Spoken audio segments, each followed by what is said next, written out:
तो पशु योनि में कौन जाएगा? देखो, जो रात के 11 बजे के बाद 3 बजे के बीच में भोजन करता है, ये निशाचर है। निशा माने रात, चर माने विचरने वाले। रात में खाना, रात में तुमको 8-10 बजे तक भोजन कर लेने का नियम। 11 आखिरी है, 11 के बाद भोजन में बिल्कुल नहीं होना चाहिए। ये रात नहीं है ऐसे कि तुम्हारा जब मना है तब भोजन। 11 से लेकर 3 बजे के बीच में बिल्कुल नहीं। शांति से भजन करो, सो जाओ, उपद्रव मत करो। सीटियां बज रही हैं, चलो होटल में चलते 12 बजे खाने, ऐसे लोग जाते हैं। पशु योनि निश्चित, अपवित्र भोजन, दुर्गंध युक्त भोजन, अभक्ष भोजन, इनको पाने में जो आनंद मानता, रात के 11 से 3 के बीच में भोजन, जो रात में आहार ऐसा करता है उसको पशु योनि मिलती है। जो दूसरों का धन चोरी करता है, जो विद्वान बन करके दूसरों की वंचना करके धन को लूटता है, जो अपने कर्तव्य कार्यों से अनभिज्ञ होकर मनमानी आचरण करता है, जो समयोचित सदाचार का ज्ञान नहीं रखता, वो मूर्ख पशु योनियों को प्राप्त होता है। जो हिंसक स्वभाव का है, जो अपने परिवार वालों को पीटता है, गाली गलौज, थोड़ी सी संपत्ति के लिए मारपीट, ऐसी लड़ाई झगड़ा, कलहप्रिय, कायर, कुत्ते की योनि को प्राप्त होता है। लिखा हुआ है वो कुत्ते की योनि को प्राप्त होता है। जो थोड़े से हिस्सा के लिए भाई बंधुओं को मारपीट, कलह, लड़ाई झगड़ा, इस तरह का व्यवहार, हिंसक स्वभाव, क्रूर स्वभाव, इनको कुत्ते की योनि प्राप्त होती है। जो चंचल स्वभाव, देखो कुछ ना कुछ करते जा, बैठे तो पैर हिला रहे, वो मतलब शांत नहीं रह सकते, उनके शरीर में वाइब्रेट होता रहता है। वाइब्रेट जैसे मोबाइल नहीं झंझनाता रहे, वो झंझनाते रहे। सुन लो भाई, क्या बनोगे? और जो दूसरे के भोजन के लिए लालायित रहता है, कहां से निमंत्रण आ जाए, कैसे हो जाए, क्या व्यवस्था बन जाए, सुनो। और जब चलता है ना तो बेढंगे ढंग से चलता है, बेढंगे ढंग। और दूसरों की वस्तु देकर लुभायमान होकर छीनने का स्वभाव करता है, उसका अगला जन्म बंदर का मिलेगा। जो वाणी से सदैव कट बोलता है, कुटुंबियों से द्वेष करता है, लोगों की चुगली खाता है, उसे अगला जन्म सर्प योनि का मिलेगा। कुटुंबियों से द्वेष करता है, दूसरे की चुगली खाता है, उद्वेगजनक वचन, उद्वेग माने भारी क्लेश पहुंचाने वचन, दूसरे की निंदा करना, चुगली करना, तो विषधारी सर्प बनता है। जो शरीर से बलवान दीन जनों के ऊपर आक्रमण करके खूब पिटाई मार करना, माता पिता को मारना, ऐसे गरीब जनों को, दीन जनों को मारना, निर्लज और मांस भक्षण करने वाला, उसको अगले जन्म में क्रूर मांस भक्षी, जैसे हाइना, सिंह, सियार, ऐसी योनियों को दिया जाता है। क्रूर हिंसक पशु सिंह जैसे है, जैसे लकड़बग्घा, हाइना लकड़बग्घा है, भेड़िया है, ऐसे जो मांस भक्षण करने वाले हैं, जिनकी आवाज दूसरों को सदैव दुख ही देती है। बोलने का मतलब है दुख ही देना। जो दूसरे को, अब जैसे जा रहे हैं, जंजीर खींचा, वैसे वो गिर गए, उनके अंग भंग हो रहे हैं, वो समझ रहे 30-40 हजार की सोने की चैन खींच ली तो हम ब्रह्मा बन जाएंगे। देखो उनको क्या बनना पड़ेगा। जो दूसरों को भय प्रदान करते हैं, दूसरों की संपत्ति छीन लेते हैं, ऐसे लोग अजगर योनि को प्राप्त होते। भूखे मरो जब कभी अवसर मिल जाए तब। ऐसे ये जो दूरदृष्टि न रख के वर्तमान दृष्टि रख करके केवल भोग के लिए दूसरे के दुख का कारण बनते हैं, केवल उनके चिंतन यही चलता रहे, कहां से क्या खा लूं, कहां से क्या उठा लूं, कहां से क्या, बोले हाथी की योनि को प्राप्त होते हैं, वो पशु हाथी योनि को। इस तरह से 83,99,999 योनियां हैं। जो भजन नहीं करते, भगवत विमुख हैं, उनको सब क्रमशः ये प्राप्त होती है। उपासक को चाहिए कि कम से कम इतना तो कर ले कि अगला जन्म मनुष्य का हो जाए, फिर भजन करे अगर कोई कमी रह गई हो। अगर आप नाम जप करेंगे और एक बात ध्यान रखेंगे कि दूसरों को दुख ना पहुंचने पावे, तो पक्की बात है भगवान की कृपा से अगर भगवत प्राप्ति नहीं हुई तो दूसरा जन्म होगा मनुष्य का, और बहुत महान भक्तों के बीच में जन्म होगा। जन्म से ही भजन प्रारंभ हो जाएगा, आप यौवन अवस्था प्राप्त होते होते भगवत प्राप्त हो जाएगी, काम हो जाएगा आपका। भजन एक ऐसी वस्तु है जो आपको बचा सकती है। अब इसमें कह रहे हैं कि जैसे आप भजन मार्ग में लगे हुए हो और आपको कोई गाली दे रहा है, आपने पलट के गाली दे दी तो आपका भजन छीन हो जाएगा। इसलिए भजन को बचाने के लिए कह रहे अकार्पण्य मपारुष्यम संतोषा सर्दधानता। ये ब्रह्म ऋषियों की बातें हैं, बहुत काम की बातें हैं। अनुसूया गुरु पूजा दया भूतेष्व पैशुनम सद्वीरेश दमः प्रोक्तो ऋषि शांत बुद्धि भी। अकार्पण्य माने उदारता। भजन किससे बचेगा? उदार बुद्धि। स्वभाव कह रहे हैं कोमल, कोमल स्वभाव से भजन बचेगा। संतोष वृत्ति से भजन बचेगा। गुरु इष्ट पर श्रद्धा वृत्ति से भजन बचेगा। दोष दृष्टि किसी पर ना हो, इसका अभाव हो तो भजन बचेगा। गुरु शुश्रूषा सेवा से भजन बढ़ेगा। प्राणियों पर दया तो भजन बढ़ेगा। किसी की भी चुगली ना करना, संत और ऋषि मुनियों का संग करना, इससे भजन बढ़ता है, पचता है। भजन किससे नष्ट होता है?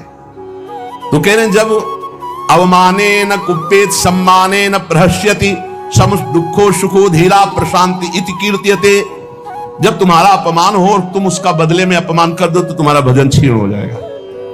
और यदि अवमाने न कुप्पेत, अगर तुम्हारा अपमान हो रहा, तुमने क्रोध नहीं किया, तुम्हारा सम्मान हुआ, तुमने सम्मान स्वीकार नहीं किया, बचना भाई, इससे बचना, ये अगला जन्म नहीं होने देंगे। अगर ऐसा उदारता, कोमल स्वभाव, संतोष, श्रद्धा, दोष दृष्टि का अभाव, गुरु सेवा, प्राणियों पर दया, चुगली ना करना, निश्चित निश्चित अगला जन्म नहीं होगा। आप अपने भजन को बचाएं। जब कोई आपका अपमान कर रहा हो तो आप उसके बदले में उसका अपमान ना करें। यदि आपको क्रोध आ गया अपमान करने पर तो आपका भजन का फल क्षीण हो जाएगा। यदि सम्मान हुआ, आप आनंदित हो गए कि हमारा बड़ा सम्मान हो, तो आपका भजन क्षीण हो जाएगा। इसीलिए श्रीपाद भी कह रहे हैं सम्मानम कलयाति घोर गर्लम नीचापमानम सुधा। श्री राधा मुरली धरो बच सके वृंदावन मात्यज। जब कोई सम्मान करे तो उसे भारी विष के समान समझो। सम्मानम कलयाति घोर गर्लम, जैसे बढ़िया खीर मिल रही हो, कान में कोई आके कह दे विष पड़ा है तो आप नहीं खाओगे। ऐसे ये सम्मान प्रणाम नमस्कार वाहवाही ये तुम्हारे भजन के नाश करने के लिए है। ये विष है, इसे मत पीना, स्वीकार मत करो। विश्व नमन करे करने दो, तुम स्वीकार मत करो, तुम हर्षित मत हो। और जब अपमान हो तो उसका अपमान करने वाले का कभी अपमान न करना। धीर पुरुष, प्रशांत पुरुष अपने भजन को ऐसे बचा ले जाता है। जैसे कोई अपमान कर रहा है, बहुत बड़ा अमृत है, सच्ची मानिए। जिसका अपमान हो रहा है वो साधु पुरुष जब अपमान सह जाता है तो उसका भजन बढ़ता है, वो सुख से भगवान में शयन करता है। और जब अपमान हुआ और अपमान दूसरे का कर देता है तो उसका भजन क्षीण हो जाता है, अशांत होकर के फिर जगत में शयन करता है। अपमान करने वाला जब कोई सामने से अपमान सह जाता है तो उसका सहन करना उसके नाश का कारण बन जाता है। अपमान करने वाले का निश्चित नाश हो जाता है जब उस सामने वाला बोले न, केवल चुप रहे। ये बड़ी बात है, पर बहुत कठिन है। उस समय जब कोई अपमान कर रहा है, निंदा कर रहा है, आप शांत हैं, इसका मतलब आपके ऊपर गुरु कृपा है और आप अपने भजन को पहचानते हैं, भजन बचाना चाहते हैं। अपमानित होने पर चाहिए कि अपमान करने वाले की ना बुराई सुने ना बुराई करे। जैसे कोई आकर बहुत नीच आदमी आपको गाली दे रहा था, कान में अंगुली डालो, नहीं भाई वो नीच नहीं, भगवान उसके अंदर बैठकर मेरी परीक्षा ले रहे थे, मुझे पुष्ट कर रहे थे, वो नीच कैसे हो सकता है? अपने भजन पर दृष्टि रखे, ना उसकी निंदा करे, ना उसकी निंदा सुने, ना उसका बुरा चाहे। यद्यपि इसमें लिखा हुआ है कि जो अपमान करने वाला है उसका सर्वनाश हो जाता है। ऐसे महापुरुष का अपमान जब करे कि वो बोले ना केवल, तो वो अपमानित करने वाला पुरुष स्वयं नाश को प्राप्त हो जाता है। ये बड़ी बात है। कह रहे तिष्ठेद औमंता विनश्यति। अगर वो अपमान जिसका कर रहा है वो महात्मा भजन करने वाला शांत है, कुछ नहीं बोल रहा है, वो तो सुख से शयन करेगा परमात्मा में और उसका भजन सुरक्षित बच गया और जो भी कलमश हुआ होगा वो भस्म हो गया। लेकिन अपमान करने वाला बोले विनश्यति, उसका नाश पक्का हो जाएगा। अपमानित होने पर साधक को चाहिए कि कभी अपमान करने वाले की ना बुराई सुने और ना बुराई करे, उसका भजन बच जाएगा, भगवान की कृपा हो जाएगी। अमृतस्यैव तृप्येत अपमानस्य योगवित् विषवच्च जुगुप्सेत सम्मानस्य सदा द्विजा। साधक को चाहिए कि अपमान को अमृत के समान पान कर ले, नीचापमानम सुधा। देखो साधक, अपमान को अमृत के समान, जब कोई अपमान कर रहा हो तो ऐसे खुश होना चाहिए काम बन गया। भगवत प्राप्ति में जो बाधक भाव है, इसके अपमान करने से भस्म हो जाएंगे, भगवान हम पर प्रसन्न होंगे। मौन, कभी उसकी तरफ रुद्र दृष्टि से भी न देखो, अपमान करने, ये भागवतिक लक्षण है। अमृतस्येव तृप्येत अपमानस्य योगविति, अमृत है अपमान। पर देखो ध्यान दीजिए, यदि आपकी कोई निंदा कर रहा है और सही में कर रहा है निंदा, तो तुम्हें सुधार करना चाहिए। वो तुम्हारे लिए अमृत नहीं है, वो विष है, सुधार करो। और अगर वास्तविक हमारी कोई गलती नहीं, हमारा अपमान, हमारी निंदा हो रही, तो नाचना चाहिए कि बहुत बड़ा विघ्न नष्ट हो गया, भजन में हमारी उन्नति अब पक्की होगी, पक्की उन्नति होगी, लौकिक और पारलौकिक। विषवच्च जुगुप्सेत सम्मानस्य सदा दीजिए। साधक को चाहिए कि सम्मान से ऐसे बचे जैसे विष भरे भोजन से बचा जाता है, सम्मान स्वीकार न करे। प्रणाम नमस्कार ऐसे, श्री हरिवंश कोई कह रहा है, अब अगर पंचांग प्रणाम कर रहा है, आप भी नमन कीजिए और निकल जाइए, व्यवहार मत बनाइए, दोबारा वो ना प्रणाम करे ऐसी भावना रखिए। अगर ज्यादा आप उससे प्यार करेंगे कि ये प्रणाम कर रहा है, तो सम्मान स्वीकार कर रहे हैं। सम्मान देने वाले से ज्यादा प्यार नहीं किया जाता, जल्दी। सम्मान विष है, और अपमान करने वाले को प्यार दृष्टि से देखा जाता है। आप बड़े हितैषी हो, हमारा भजन बढ़ेगा, भगवान की प्राप्ति होगी, पर ऐसे अपनी तरफ से चेष्टा ना करे कि कोई अपमान करे। अपमान से सदैव तप की वृद्धि होती है। अपमानात तपो वृद्धि, सम्मानात तपः क्षया। सम्मान स्वीकार करने पर तपस्या भजन क्षय हो जाता है, और अपमान होने पर तपो वृद्धि, उसकी तपस्या की वृद्धि होती है। अर्चिता पूजितो विप्रा दुग्धा गौरी गच्छति, जो अपनी पूजा कराने लगता है, अपने प्रणाम स्वीकार करने लगता है, तो जैसे दूध देने वाली गाय दुर्बल हो जाती है, ऐसे वो तपहीन हो जाता है जो भारी प्रणाम नमस्कार पूजा स्वीकार करता है। स्वीकृति नहीं होनी चाहिए। पुनराप्याप्यते धेनु सतृणैः सलिलैर्यथा एवं जपैश्य होमैश्य पुनराप्याप्यते द्विजा। साधक को चाहिए कि यदि प्रणाम नमस्कार बहुत करवा चुका है, वैसा लगा कि मेरा तप क्षीण हो गया, तो बंद कर दे प्रणाम नमस्कार, और एकांत में बैठकर जैसे गाय को फिर अच्छा अच्छा चारा पवाया जाए तो पुष्ट हो जाती है, ऐसे अपने साधन भजन करे, प्रणाम नमस्कार से दूर हो जाए। महापुरुषों ने भी ऐसी लीलाएं की जिससे प्रणाम नमस्कार बंद हो जाए। ये सबको भगवत स्वरूप मान के तुम प्रणाम करो, तभी बात बनेगी। कह रहे हैं कि अगर प्रणाम नमस्कार स्वीकार कर लिया जाए तो सम्मानाच्च तपक्षय, उसका तप क्षय हो जाता है। गंगा जी की ही एक ऐसी अमोघ महिमा है कि जिनके दर्शन मात्र से पाप नष्ट हो जाते हैं। गंगा जी मतलब श्रीधाम वृंदावन से इस समय जैसी आसक्ति प्रकट की वृंदावन ने, ऐसी गंगा जी से आसक्ति। गंगा जी छोड़कर कहीं नहीं जाना, किनारे ही जो तीर्थ मिले मिले, कहीं नहीं जाना, नगर में भी ऊपर नहीं चढ़ना, वही जो आहार मिले गंगा का। क्यों कैसे बताएं, क्या परमानंद स्वरूप गंगा जी हैं, जिनके दर्शन मात्र से सारा पाप नष्ट हो जाता है गंगा जी से। और आपको बताएं, अधिकतर बड़े महापुरुषों का दर्शन गंगा किनारे, जो प्रकट में थे और जो अप्रकट थे। नानक देव जी का पहला साक्षात्कार गंगा के किनारे हुआ। वृंदावन पावन पुलिन, ये सब गंगा की रेती पे। वृंदावन पावन पुलिन प्रियालाल, ये गंगा की रेती, सेनपुर। साक्षात गंगा से प्रकट होते हुए सिद्ध मां, बड़े चमत्कार गंगा मैया के, बड़े चमत्कार, अद्भुत। मतलब वाणी लड़खड़ाती है उनकी महिमा को। कहते हैं कि वो महिमा तो इस जीवन में देखिए ना, इसलिए बड़ी दिव्यता गंगा जी ने। गंगा जी के नाम का स्मरण मात्र करने से पाप थर्रा जाते हैं। जो गंगा जी की डुबकी लगाता है वो महापापी भी पावन हो जाता है। विश्वास हो जाए, विश्वास हो जाए। गंगा जी में स्नान करके, आचमन करके, गंगा में ही जब पितरों का तर्पण किया जाता है तो पितरों को बहुत तृप्ति होती है और पितर मुक्त होने लगते हैं। जैसे अग्नि के संसर्ग से रुई भस्म हो जाती है, ऐसे ही गंगा जी के स्पर्श से शारीरिक, मानसिक, वाचिक तीनों प्रकार के पाप भस्म हो जाते हैं। गंगा गंगेत यो ब्रूयाद योजना नाम सतैरपि, जो 100 योजन दूर, 400 कोस दूर से गंगा गंगा गंगा बोले, मुच्यते सर्व पापेभ्यो विष्णुरुकम स गच्छति, वो शरीर निष्पाप हो जाएगा, वो वाणी निष्पाप हो जाएगी, उसका मन निष्पाप हो जाएगा, और वो भगवत धाम का अधिकारी हो जाएगा। जो 400 कोस दूर से भी गंगा गंगा गंगा, तब गोरा ही गोरा है। गंगा जी गोरी, महादेव जी गोरे, तो फिर उन्होंने उठाकर फेंक दिया ऐसी गोरे प्रेम रसासों में। कभी सोचा नहीं था कि कभी वृंदावन, कभी सोच में ही नहीं था वृंदावन। बड़ी अनन्य बात है, इतनी निर्भयता थी अब गंगा किनारे तो गांव में लोग ऐसे ही लाश प्रवाहित करते हैं ना, कुत्ते वहां के बहुत प्रवीण होते, बीच धारा से घसीट के लाश लाके ऐसे, और वहीं किनारे हम भी पड़े हुए हैं, वहीं वो चीथ रहे, कोई फर्क नहीं पड़ता, एकदम निर्भयता। भगवान शिव की अनन्यता। गंगा जी को जब देखते हैं तो एक तो धारा में प्रवाहित होती है, भगवान शिव के जटा में भारी तन्मयता, गंगा जी की विशुद्ध कृपा, अपार शक्ति। कह रहे सैकड़ों योजन दूर से अगर गंगा गंगा गंगा ऐसा पुकार दे तो उसका शरीर पवित्र हो जाएगा, उसका मन पवित्र हो जाएगा, उसकी वाणी पवित्र। कल नरकों का वर्णन हुआ था, आज नरकों से उद्धार का वर्णन हो रहा है भाई। गंगा जल का आचमन करने वाला, गंगा जल का स्नान करने वाला, गंगा की धारा का दर्शन करने वाला, 400 कोस दूर से गंगा गंगा गंगा ऐसा उच्चारण करने वाला नरक नहीं जाएगा। कल जब नरकों का वर्णन हुआ था तो कई लोगों की बातें आई थी कि हमारे 38 के 38 हमारे में लक्षण है, अब क्या होगा। कोई कहता हमें 5 है, कोई कहता हमें 2 है, इसका मतलब नरक जाना पक्का है। तो आज उसकी काट सुन लो।